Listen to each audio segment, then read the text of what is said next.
All right, Cliff in the doorway too, hanging out with Brad from Alienator. Thank you so much for doing this tonight. I really do appreciate it. Hey, man, thanks so much for having me. I really appreciate that. Absolutely. So first of all, tell us a little bit about the band so we can know a little bit more about the past history. We're going to talk about the two records, but up to that point, why don't you talk a little bit about the band? Yeah, so we started out when I moved back to my hometown in about 2014. It was me and another fella who played drums, and we weren't expecting too much of it. We thought maybe we'll play a show at some point. We had played with some other folks. We had one guy that played guitar, which was interesting, 2 guitars and no bass. And then at one point he just stopped showing up. So we decided, okay, well, let's keep going with this. And I had some sort of songs kicking around, and we started to play. And rather than just hanging around looking for a bass player, we decided we'd actually start doing it. We'd start, developing more songs, coming up with a set, playing out this and that. So we came out with a very rough sounding demo in 2016. And then from there we had a couple of different lineup changes. That it was myself and a different drummer. We had a couple of bass players pop in and out. And then we're back to a 2-piece, which really playing live, I wasn't really digging too much. I was like splitting my signal between a regular guitar amp and a bass amp with like an octaver effect and stuff like that. And I like a lot of 2-piece bands. I like, Big Business and Lightning Bolt and stuff like that, and more power to them. But my God, I like it's really difficult when you're the only melodic instrument, because if you screw up, everybody hears it, right? So I wasn't really digging that too much. So we figured, okay, well, we're just gonna go. We met up with this fella Sean Skillen, and we're gonna record at his studio. So we started making the first album, and at that point, the idea was I was just gonna do some fake bass. I had the octaver and all that, and at that point, Sean was a bass player, and he was like, "Well, hey, I could put down some live, or not live, but I could record some bass." Underneath what you've already got. And that was awesome. And we had somewhere along their lines too, we had another guy who was lined up who was gonna maybe come and play bass for us. And then when I mentioned that to Sean, he's like, "Oh, that's too bad, because I was gonna offer my services." And then I was like, "Oh man," because that's kind of the guy that I really wanted to play bass for us. And then the other guy just didn't show up. And then so I sort of said to Sean, "Hey, you mentioned maybe playing some bass. Would you still be into doing that?" And lo and behold, he was. And then we decided, okay, well, let's start playing some live shows. And then kind of here we are. So he's been in the band since about 2018, 2019, probably 2019 now. And he's produced the last album. So it's pretty interesting. Like one of the things I always talk about is, Sean was a member. He was on the last album, but the album was not only written but recorded when he joined the band. He just sort of put his bass over top, which is kind of backwards to how most bands do it. But we tend to kind of do a lot of things backwards around here. So that's gotcha. It's kind of how it is. Nah, cool. So let's talk about the two records, because I feel like there's a lot of similarities, but I feel like the major difference on the new record, Regrets, is kind of there's more experimentation, if anything, I would say, than on the first one. So I kind of am going to say that both records kind of mix these 4 elements together. If I'm crazy, tell me I'm crazy. I don't care. That's fine. I like crazy. Yeah. But I'm going to say, like, I hear sludge, but I hear more like the Bay Area, like Oakland, San Francisco kind of sludge bands, like Newthrush and stuff like that, where it's kind of got more of that punk and hardcore inspired elements. But I also hear like noise rock, so like that old like 90s 2000 like Rep touch and go kind of noise rock elements.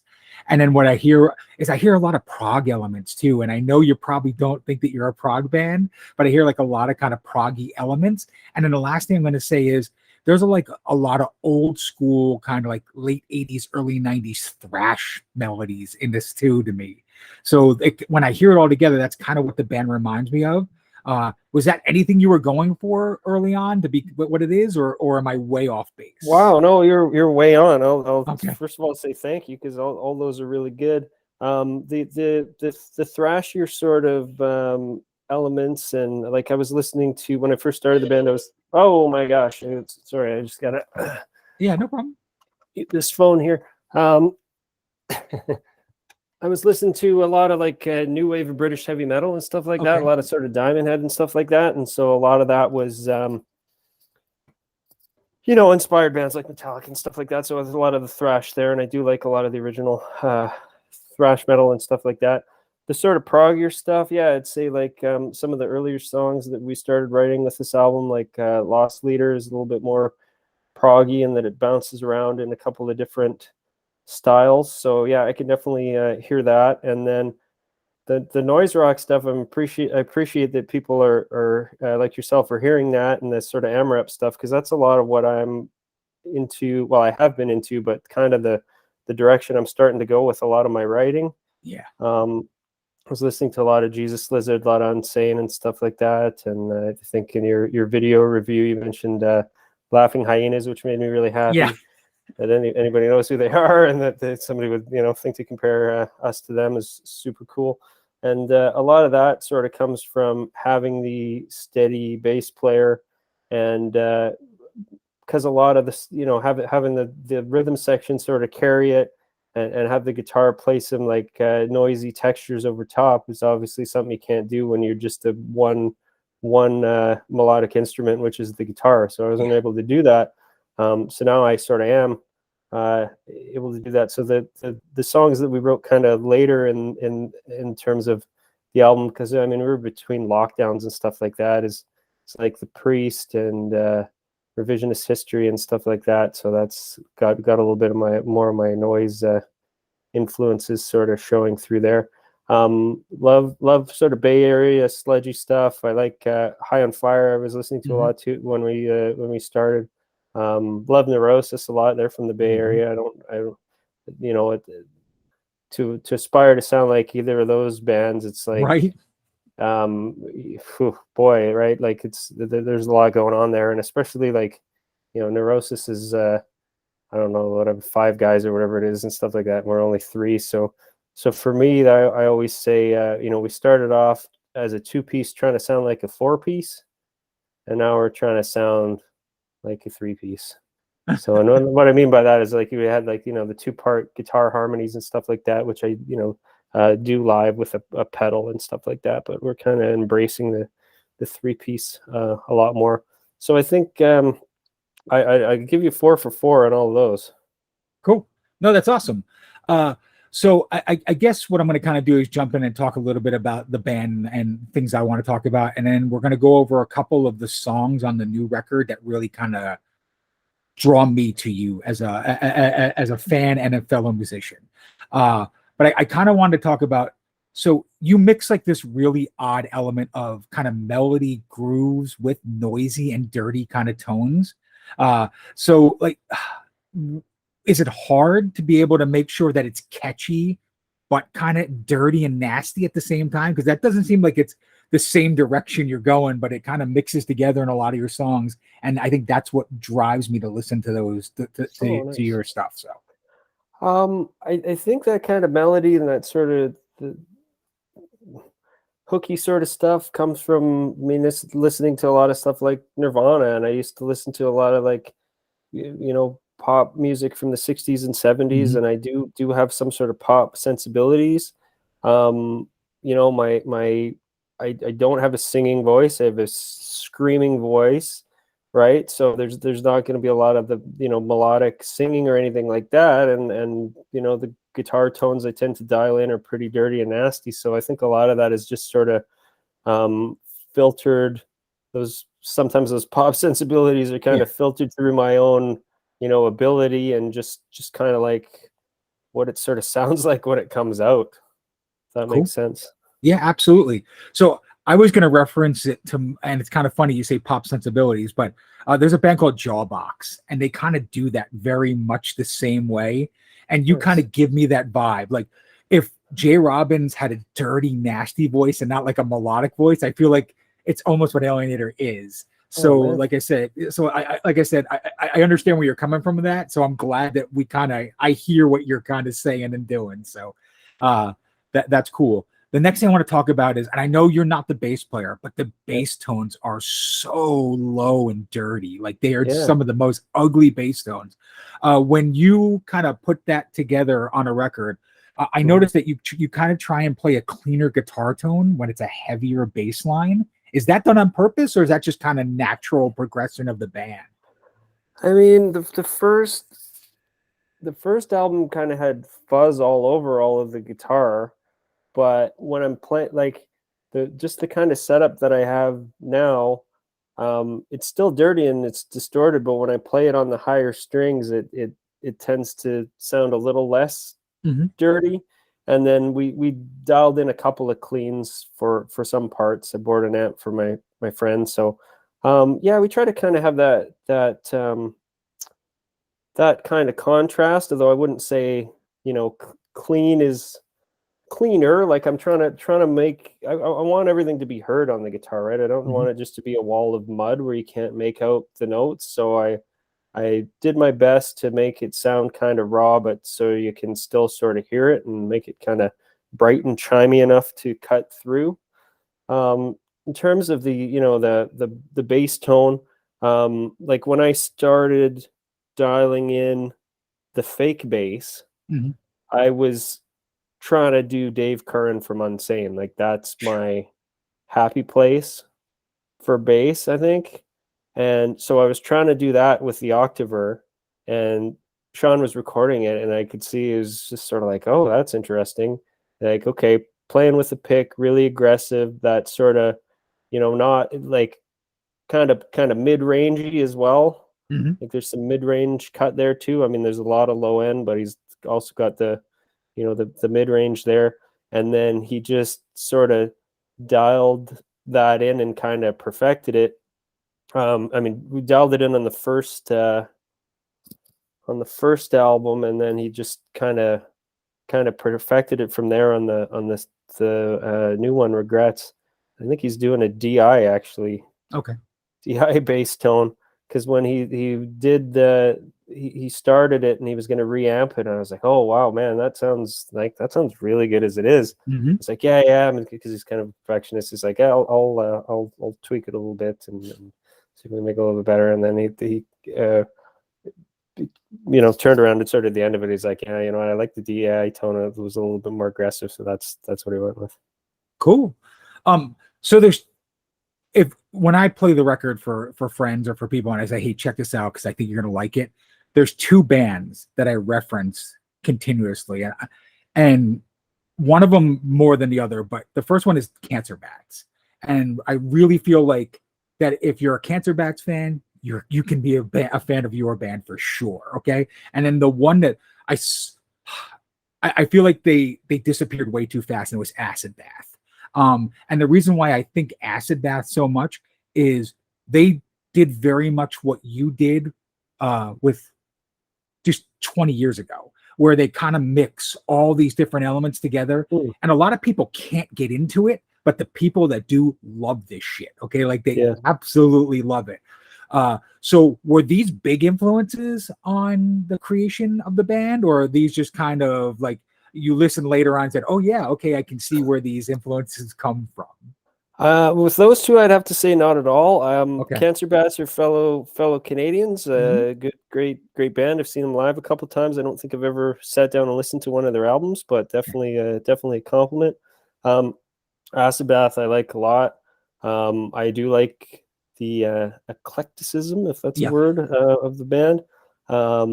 That's interesting. Like when you're not the first that's made that comparison, and I was kind of curious, because I don't do the Dax sort of vocals or like the cleaner vocals or anything like that, and I was kind of wondering. And now that you mention it, I'm like, oh, okay, I can see that.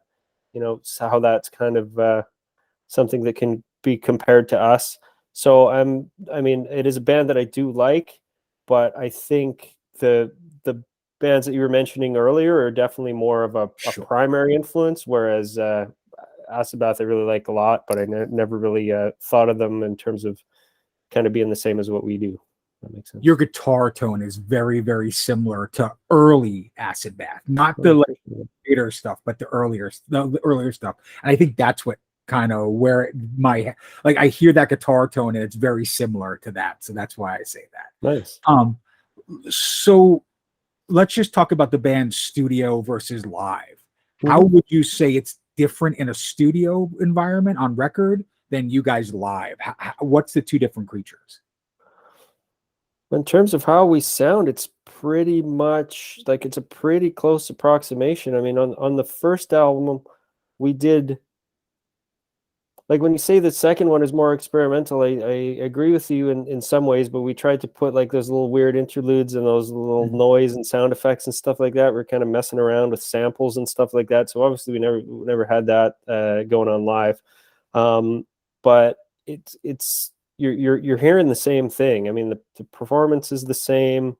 It's like a polished up version. Like we want the album to sound like you're locked in a sweaty club with us or something, right? So there's not really much difference. I would say it's the same, and I'm the kind of person that doesn't always think it needs to be like that. Like I think that the studio and the live can be two different beasts. And I think of like a band like Fucked Up, where if you see them live, they're like, well, when I saw them probably like 10 years ago or whatever, they're just like super dirty punk band and just like the singers, bleeding and throwing kids around. And then when you hear it in the studio, there's all these like extra layers and all this sort of studio stuff going on. That was kind of their thing, right? When they go in the studio, the guy that's the studio guy kind of goes nuts with it. And I don't mind that. I think that's cool. And whenever we go into the studio, I never think about the need to necessarily recreate everything that we do in the studio live. But on this one especially, there's nothing that you're hearing on the record practically that you're not going to hear live with us. Cool. So there's 3 songs on Regrets that I want to talk about. So I'm gonna jump into that with you now, and you can kind of give me a backstory, a little bit about it.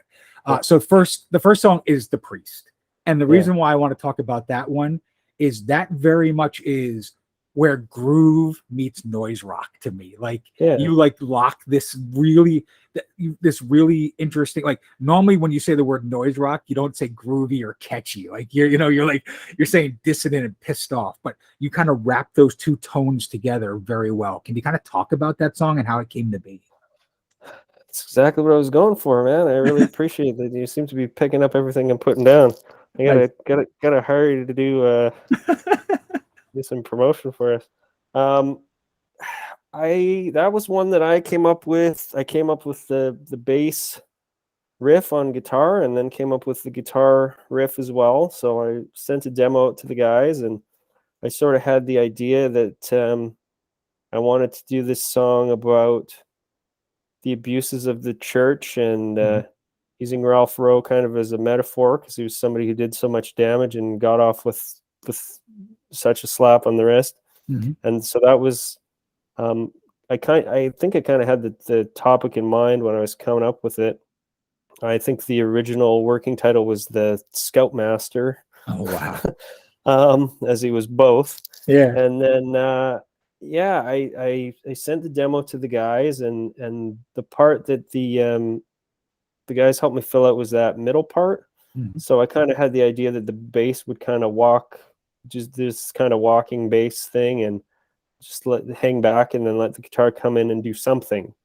And so I had, the beginning was kind of all worked out up until the middle. Like a lot of the songs that I worked on in this album, I had trouble with like the middles or the bridges. So I'd bring it to the guys and like, what do you think for this? And then we just got this idea to sort of bring it down and down and down. And I was sitting there sort of holding my fingers in place with the chord, and I just raked across the string and went, do, do, do, do, and I was like, oh, that's kind of interesting. On that one, guitar wise, I was kind of thinking of like East Bay Ray and Holiday in Cambodia a little bit. So trying to do something like that. So that's kind of what we worked on. And then we got the idea of having go quiet, quiet, quiet, and then super loud. Yeah. That's another thing that we did on this one, that we called that the Christ Hammer part before I realized that was a newer Melvin's tune. Dynamics is something that we tapped into a lot more on the other one, because like the other one was a lot more straight ahead, because again, it's just, you know, live, it's just me and a drummer, and there wasn't really that space for dynamics. So this one, it's like, okay, let's let it breathe, and the guys got to sort of fill the space in the way that they are able to. Simon has a lot of jazz influences to his playing and got to show off a lot of that, you know, very, very tastefully in some of those parts. And yeah, it really came together, and that was one of the ones that I'm kind of most proud of at the end of the day. It was something different, I thought, for us, and I think it's kind of indicative of the way I want to go for a lot of the future stuff that we're doing. Not that it's ever all going to sound the same or anything, but that kind of vibe is something I want to do a lot. And it was a bit of a thing too, is like, okay, well, you know, is this going to come off live? Because it's a lot different. It's kind of dynamic. It's a bit of a different singing style. What's this going to be like? And we played it live, and it kills live. That's Nice. the one that we that's usually our the last song we play. Cool. And then just, you know, let our instruments feed back at 1,000,000 decibels and say goodnight. So cool. Really happy with how it came together. So you say that this one was kind of a different one. So the one I'm going to talk about now is the one I feel like is the odd man out, but maybe my absolute favorite song on the record, and that's Flat Earth Society. Oh, interesting. Okay. And the reason why I like this is I'm going to say two words that should never go together, but they work so well, Brad. That's all I'm going to say, okay? And that is prog and punk. Like that song is the perfect mix of like 70s like prog rock and just dirty, nasty, heavy punk, like, to me. Like, nice. when I hear it. So kind of talk about that song, because I really love to hear the kind of the inner workings of that. Well, when you think of prog and punk, I always think of No Means No. That's the only band that I think of. That's a big influence for me, but that's a song that Sean brought to the table. So he came up with that one, and he had demoed it. And with all the demos, it was kind of like, okay, here's what I got, and you know, do what you want with it. Like, if you want to, you know, if you need to stretch a part or cut a part or this or that for the vocals or whatever, he's pretty open to that. And I think on all of the ones he brought, I didn't touch anything on them.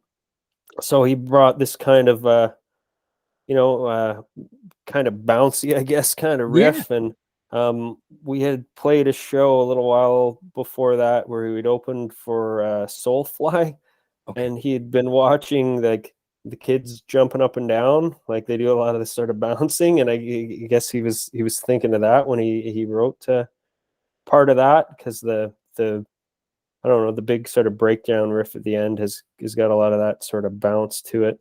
So I decided to write something kind of noisy over top of that.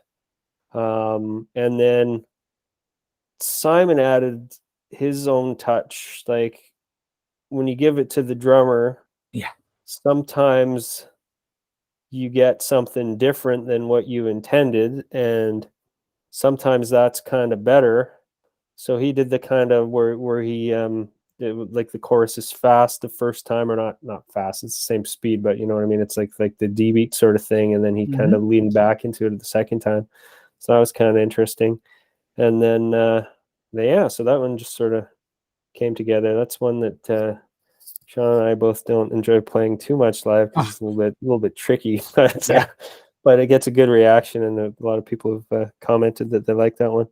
And then lyrically, we're kind of living in the post-truth kind of COVID world and all that sort of stuff. We're, you know, just survived an election, and we're just thinking of I was thinking about all the misinformation and all the stuff that we're being fed every day. And that's around the time that the truckers convoy had descended upon Ottawa and stuff like that. So that's when I was thinking the lines like weaponized stupidity and things like that. And I was sort of thinking about that stuff. So that's some of the more straight ahead in parts, kind of punk, sounding songs got some of the most aggressive kind of punky lyrics.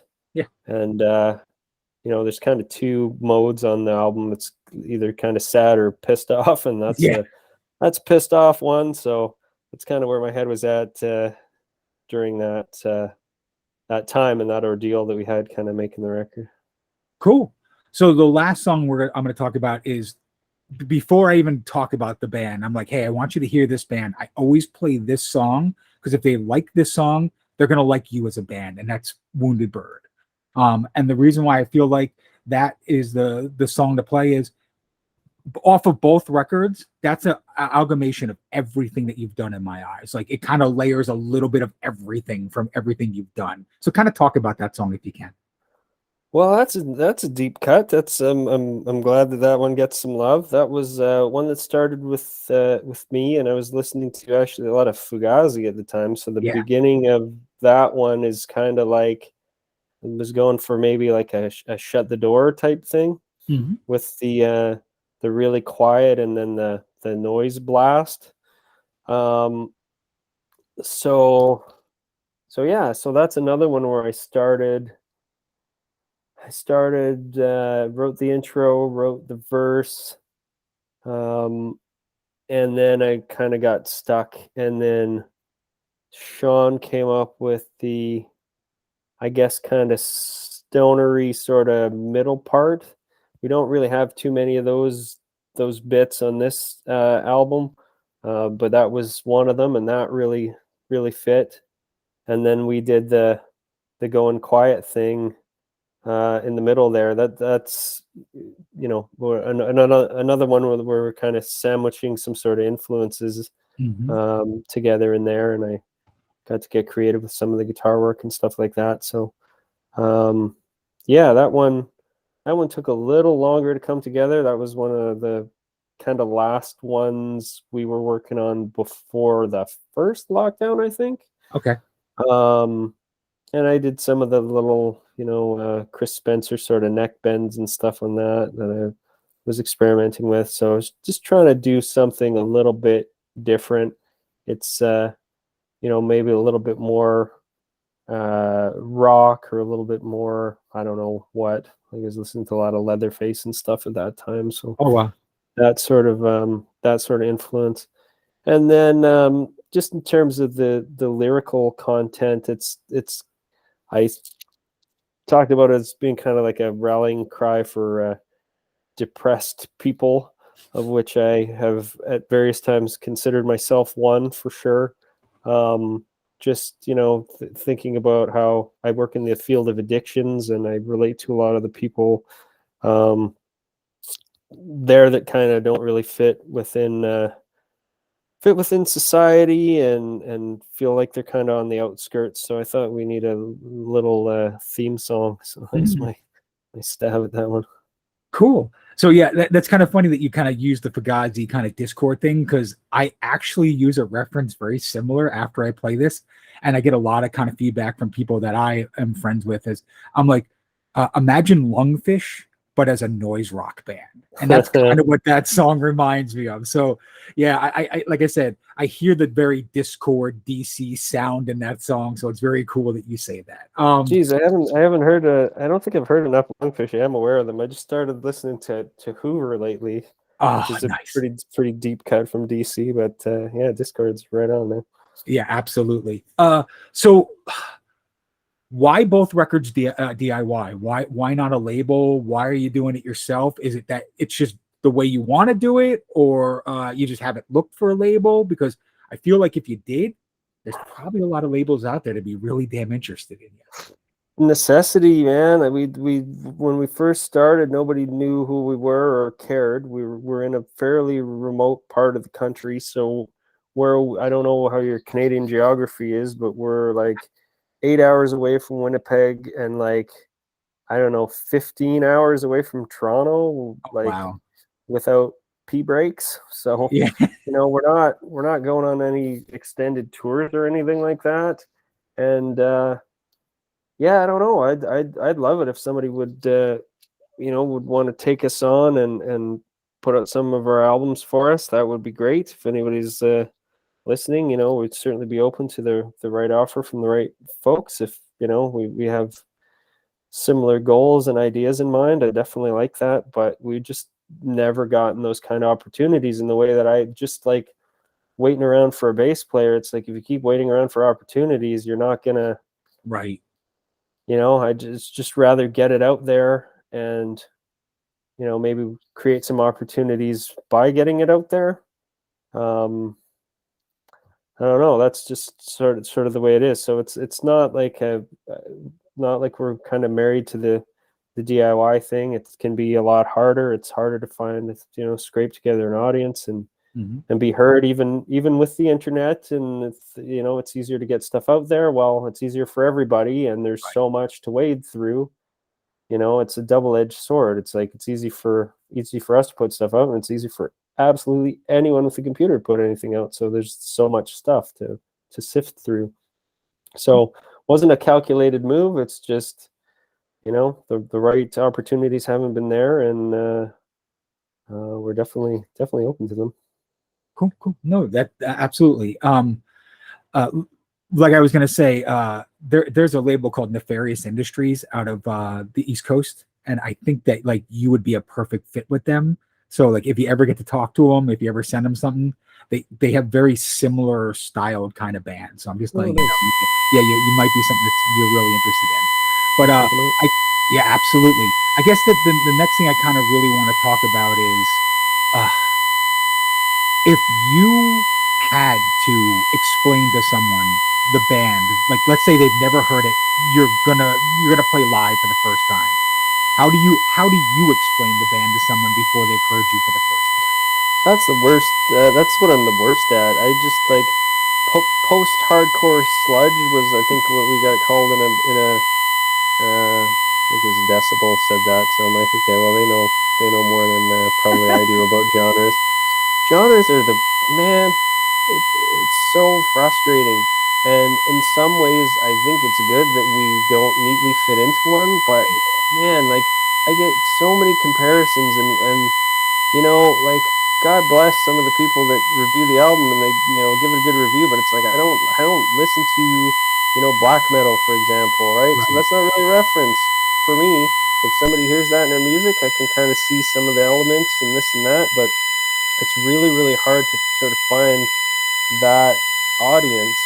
And yeah, for me to describe what we sound like, what does sludge mean? You have noisy sounding guitars, and you probably heard Black Sabbath and maybe some punk rock or whatever. Sometimes it's like a dirty sounding punk band, or a lot of people don't understand what noise rock is, or pig fuck is it's a good nice genre description. When people used to call noise rock that, I like that one. I use that as a hashtag a few times. Nobody understands that hardly. So that's the hardest thing. It's like, yeah, what is it? It's just, I don't know, it is what it is. And I think when you're just kind of starting out and you're at the level that we're at, that's kind of something that's against you. But if you get the further you go, it can be a benefit, because there's a lot of great bands.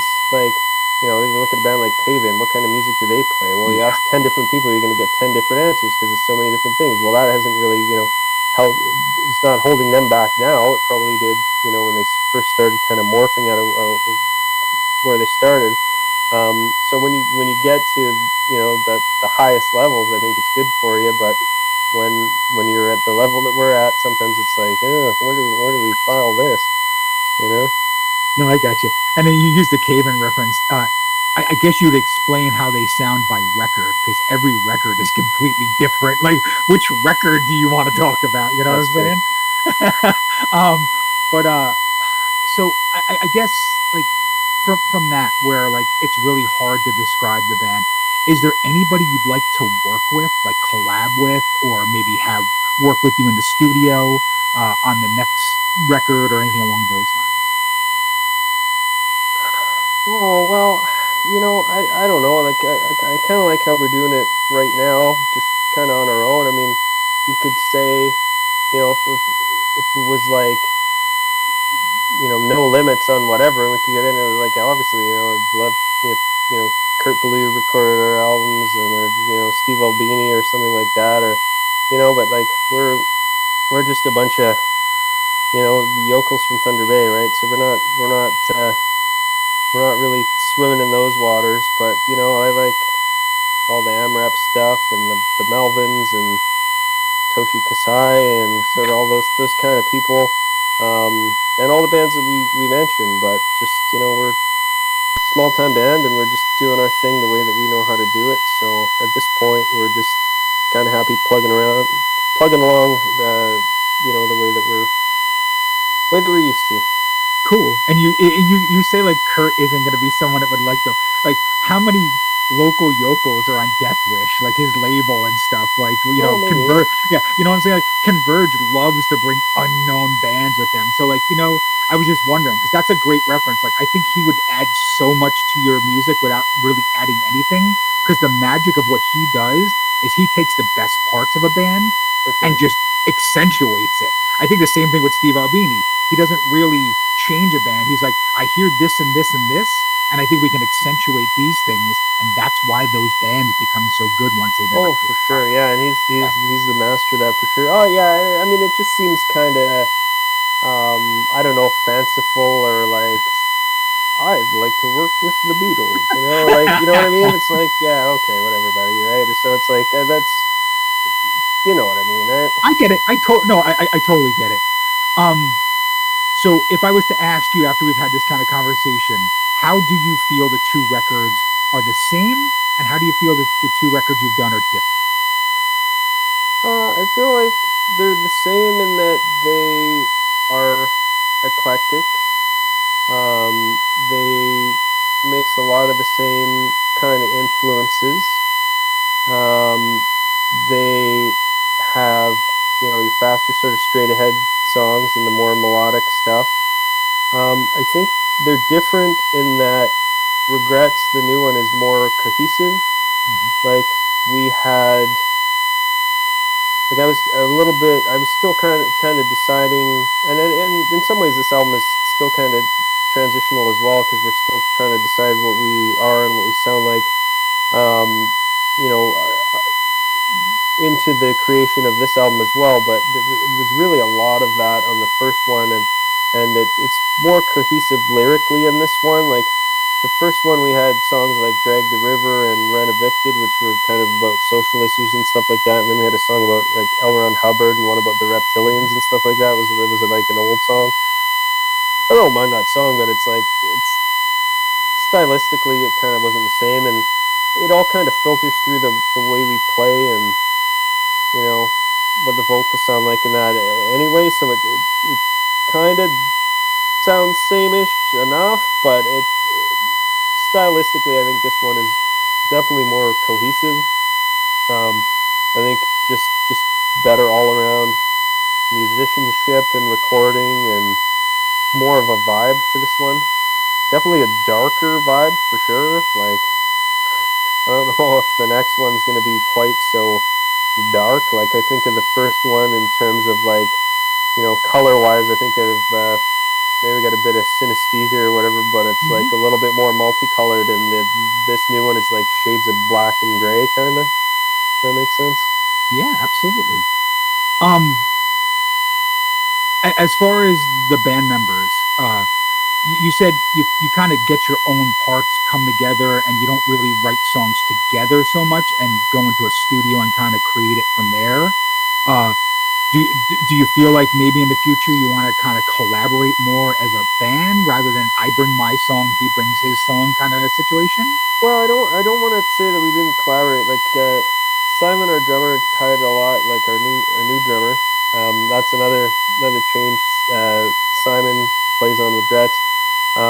He brings a little bit of different style, a Mm-hmm. little bit more versatility. So like a lot of the ones that I brought in, we did sort of work on together. But I find that what was working more towards the end of the writing with the band, just because we only get together once a week and we've kind of got busy lives, it does make sense to bring more fully formed stuff. And there's always nuances that are added, or somebody will say, well, why don't we play this 5 times, or why don't we play this 3 times? And like there's a middle part in the priest that's got some interesting sort of mathy elements that Simon brought to that. And so there always is that sense of melding and collaboration, even if the parts of the song are together. So I do look at this as a pretty collaborative effort, even though some full song structures were sort of brought in by individual people. That's perfect. Yeah, no, awesome. So the record to us in our world is pretty new. I know you've been working on it for quite some time, like in pieces and in parts. But have you gotten any reviews or critiques that have really kind of stuck with you so far that you were like, wow, I didn't really ever hear this or think of this, and it's something that was just shocking? Uh, well, yours. Just because it was like a lot of it was super bang on, so that's good. I mean, like all the reviews that we've gotten so far have been positive, but you know, not just because you're here, but I think yours is one of the ones that stayed with me for sure. Nice. Certainly because it was a video review, and we haven't had too many of those, so getting to watch you listen to it and stuff like that was pretty cool. But yeah, we've had a few. Nothing sort of really sticks out too much. I mean, some with the last one were funny because we had like one guy was like, "Oh yeah, I really like the little interludes, and it breaks up the album nicely, and it's kind of like a rock opera and this and that." And then the very Oh next wow. one we had, the guy was like, "Oh yeah, it's the album's all right, but then they put these stupid interludes in, and it breaks up the album and it ruins it and this and that." Oh, So we got like two like exactly the opposite, and so it's like, okay, well, they're both can't be right. So I like the interludes, so I'm gonna say they're good. right. There you go. Then we also had like some folks that would compare us to bands that like, oh geez, like I can't even like not even so much with this one because we did press releases where we mentioned more of our influences, but I can't remember some of the bands that people compared us to positively. And then we had like one review where they like mentioned like all my favorite bands, but it was like, yeah, these guys aren't any good, and neither are these like every Oh band I wow. love. So it's like, okay, well, if you're gonna compare me to Unsane and Red Fang and Cursed, and you don't like those bands, it's like, okay, well, I'll take that because I do like them. So Yeah. whatever. Cool. No, that's awesome. So what I'm going to do is kind of wrap it up here with you and kind of say, why don't you talk about what's upcoming with the band, any shows, any new music, anything that you're doing? Like, let people know what the next 6 months for Alienator is. Oh, 6 months. Geez, I don't know what we're doing in the next 6 minutes here. We're taking a little break over the holidays and kind of getting caught up with everything that's going on in our lives. A lot of us have have various things going on. Our docket is kind of actually clear right now for the first time in a while. So we just did the album release party, so we got that behind us, and I've written 6, 7, 8 songs maybe for the new one that nobody's well, the guys have heard them, but we haven't had a chance to play them. So that's kind of what I would like to get focused on. I would like to start working on a new album, and hopefully we can do that, and it won't take us 3 years because we won't have a global pandemic to contend with. Right. Fingers crossed on that one. Any shows that you want to be doing? Anybody you want to play with, or? Do want to do shows. Yeah, I mean, we tend to just do shows with locals here because nobody's really coming through our town anytime soon. It's always been my goal to head down to places like Toronto or Montreal. I know that Mark from Quiet Earth has mentioned we wanting to get us down to Toronto and play some shows and stuff like that. But we'll have to see how that works with everything. I'd love to play with any of the bands you mentioned, and then some, but it really just depends who swings through our town, or where we're able to get to. And I've never been had more opportunities and been less prepared to play shows out of town. So that's an interesting paradox to be in, but it's kind of what's going on right now. Cool. Well, again, Brad, man, thank you so much for doing this. I really, really appreciate it. Love both the records. I can't wait to hear new stuff. And like I said, man, I'm glad to be able to spread the word about this. And I always make jokes like, glad that hundreds of people will be able to watch this, and we'll spread it out the best we can. So, Wonderful. Thank you again. Really appreciate it. thanks, man. You have a good day. You too.